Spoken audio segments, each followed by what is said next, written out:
So here's my video for setting up a quiz for the students in Google Classroom.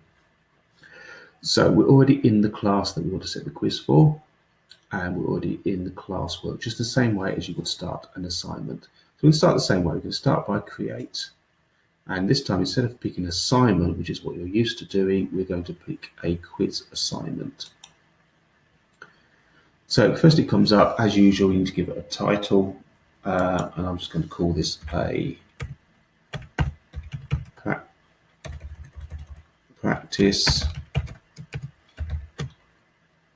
quiz and instructions. I'm going to just say just for fun. Yeah, okay, you can leave that blank, you put whatever you like in there. Now notice, because we told it we wanted a quiz, it's already put a blank quiz in here made in Google Forms. So all you do now is you just click on the blank quiz and it brings it up for you. So just give it a title. Okay, so we call it quick quiz 1, whatever you want to call it. Now in the form description you could put some additional information or instructions. So I'm just going to say to everybody, please give reasons for all your answers. Okay, that ties in with something I'm going to be doing in a minute. Right, so at the moment we've got one question ready to go. There's nothing in it, it's just an untitled question. So let's deal with that. First question really should always be for them to put their name in. And for them to put their name in, we don't obviously want that to be multiple choice. We want that to be what we call a short answer. It doesn't need a whole paragraph, just a line of text. We're not going to mark it, obviously, because it's their name, but we are going to insist that they do complete this particular question. And then if you look over to your right here, there's a toolbox here. There's several choices that you can put in there, but we're just going to worry about the top one, add a question. So we add our second question. Our second question, again, is something that I think you should put for every single quiz that you do and force them to actually tell you which class they're in. So again, make that a short answer, and again, make that required. Right, now we're going to start the questions proper.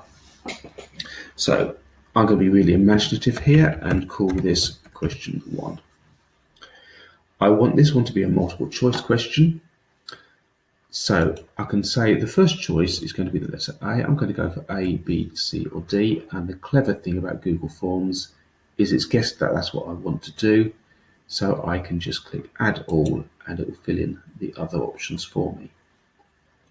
Now I need to put the question in, and the problem with maths is quite often it's too complicated to just type into a little text box. So what I would do is I would actually use a separate process and save every question as a small image that will go into here. Now I've done that in advance. I'm not going to show you here how to do that. We would need to do that, but we're using a different video.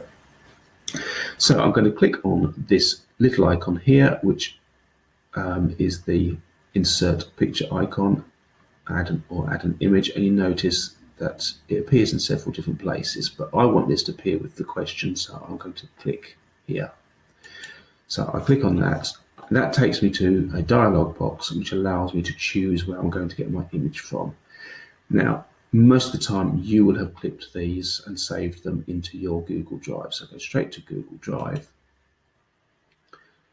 and because the images were more or less the last thing I saved, I'm going to click them on recent. It saves me having to hunt through all my folders for where did I put them.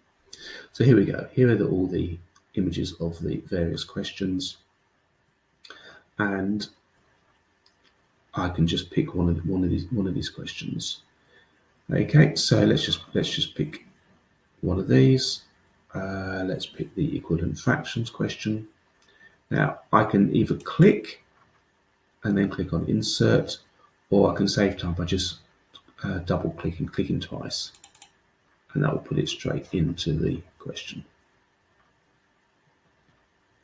And there it comes. So here we go, there's the question. As you can see, I've taken this from Craig Barton's diagnostic questions. What number replaces the circle to make these two fractions equivalent? Okay, So I know 2 times 3 is 6, so 7 times 3 is 21, so the answer is question B. Okay, but the computer doesn't know that, so how can it mark it? So we need to come down to the bottom of this question and fill in the answer key. So if I click on the answer key, it will just reload that, and as you can see, it's given me the option to say how many points I want this question to be. So it's going to be one point per question. I now need to tell it which is the correct answer, so I'll click on B, telling the computer that B is the correct answer, and I could leave it as that. I could then click on Done. But what would be really useful is to add some feedback. So let's add some feedback. And we've got 2 pieces of feedback. Correct answer is going to be really simple. I'm just going to say, well done to anybody who gets the correct answer. Now the incorrect answers. Now what I can't do is give different feedback for each different incorrect answer. So this has to be a fairly generic feedback. Now this particular question is about equivalent fractions. So if they've got it wrong, probably they don't understand what they need to do. Okay, so what I'm going to do is I'm going to suggest that they watch this video on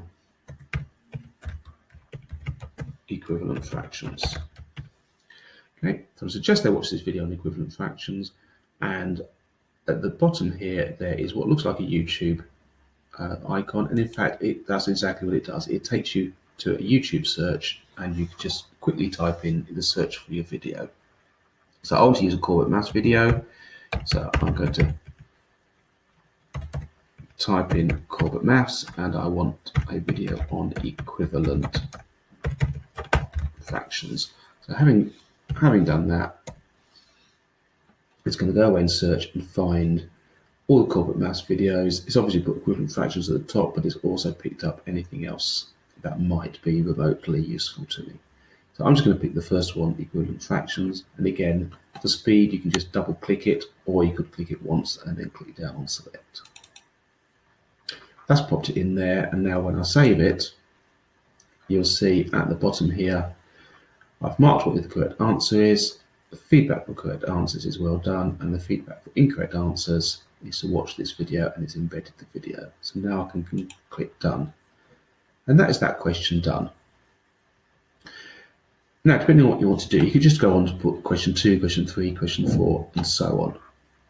What I want to do, though, is I want to build in some of the Craig Barton tips that we've been learning about. So for each question, I want them to do 2 things. I want them to give me the reason for their question, because that might help me diagnose any problems if I need to give them support.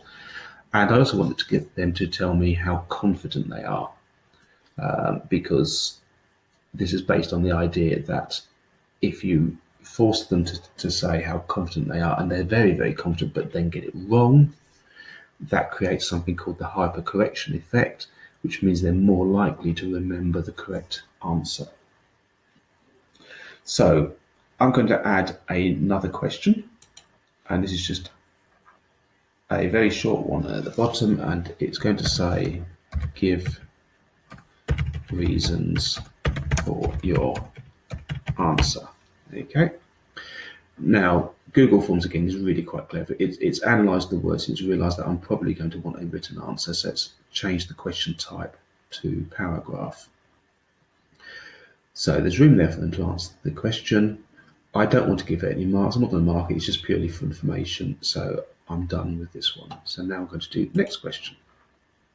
And this question is, how confident are you?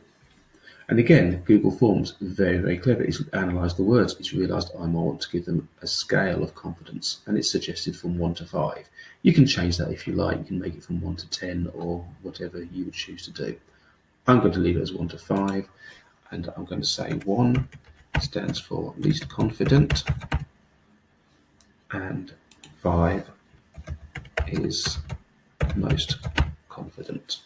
And again, I don't need to give an answer key, it's purely information, and I don't need to give it any marks. So that's it. That's this full question done. The multiple choice part, give reasons for your answer, and the how confident are you. So let's go on to do a second question. So we're at the bottom here, we're going to add a question. So we're now going to go on to question 2. So again, I want to leave this as a multiple choice question. I want the choices to be from A to D. So I'll do that first. And I want to insert a picture from my Google Drive.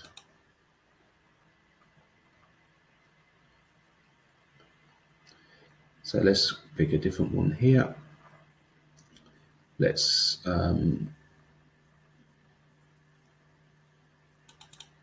pick that one there. Okay, so we've got another one again from diagnostic questions, this time from the White Rose Maths selection. So which fraction of the shape is not shaded? Now I know the answer again is B, 3/8. So create the answer key. Say it's worth 1 point, and the correct answer is B. Add my answer feedback. My correct answer is simply going to be well done. My incorrect answer, now this time I'm not going to put them to a video, I'm just going to give them a hint. Okay, so my hint will be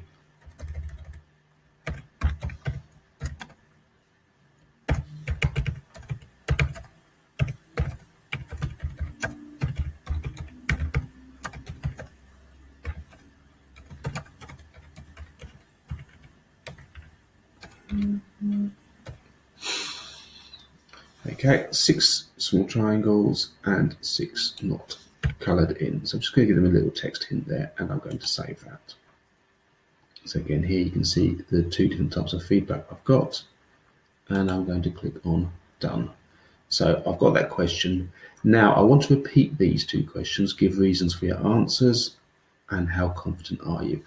I don't want to bother typing them again. I've already got it exactly how I want it there. There's no changes I need to make. So what I need to do is, if I click on the question to give reasons for your answer, there's an icon at the bottom here which stands for duplicate, and I simply need to click on that, and I'll get a second copy of this question, and I can then just drag that down to the end where I want it, and I'll just pop back up again,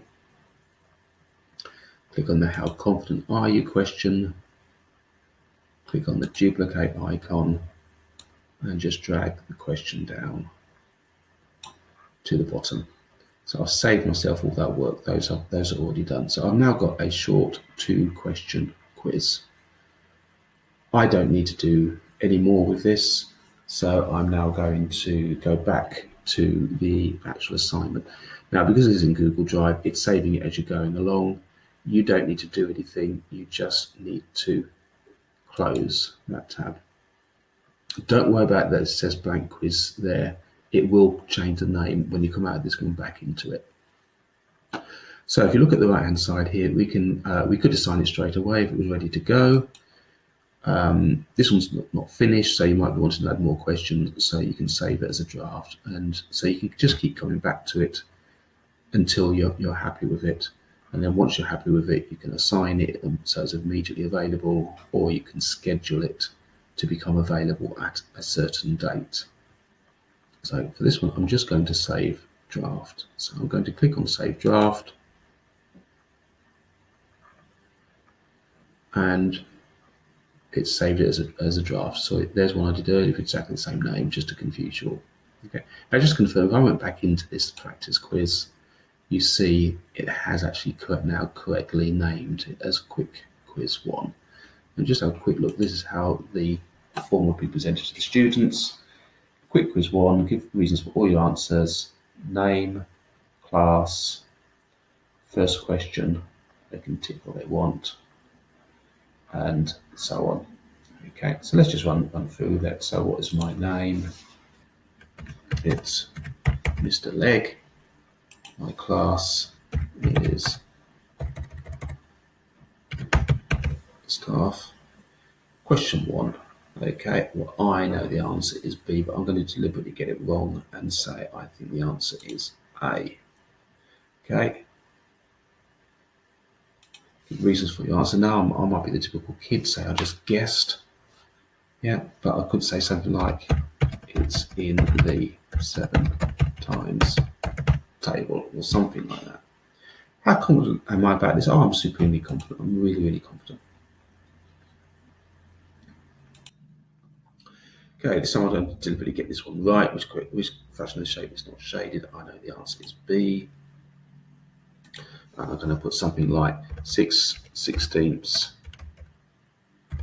simplifies to 3x, something like that. And again, I'm really confident about that. And then I'm going to submit the answer. So once it's been recorded, view score. So let's have a look. Oh dear, I got question 1 wrong. Okay, I said it was A, and it's told me the correct answer should have been B, and the feedback is to watch this video on equivalent fractions. And it's also put my reason was it's in the times table, and my confidence was 5, so I've got that information as a teacher as well. Question 2 I got right, it was B, so my feedback is simply well done. And then again, giving reasons for my answer and how confident am I. So I hope that's been useful to you. If you want to know how to save the actual questions as image clips, then that I can do you a second video for that. Just let me know if that's what you'd want. Otherwise, happy quizzing.